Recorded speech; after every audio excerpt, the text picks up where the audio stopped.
2017年马盖巴里太鲁阁族文化系列活动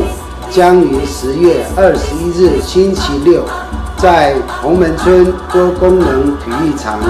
盛大登场，有太鲁阁族的传统反应技艺、部落歌舞展演、百人木琴表演、原汁原味的美食飨宴、传统竞技，现场还有手工艺品的展售活动。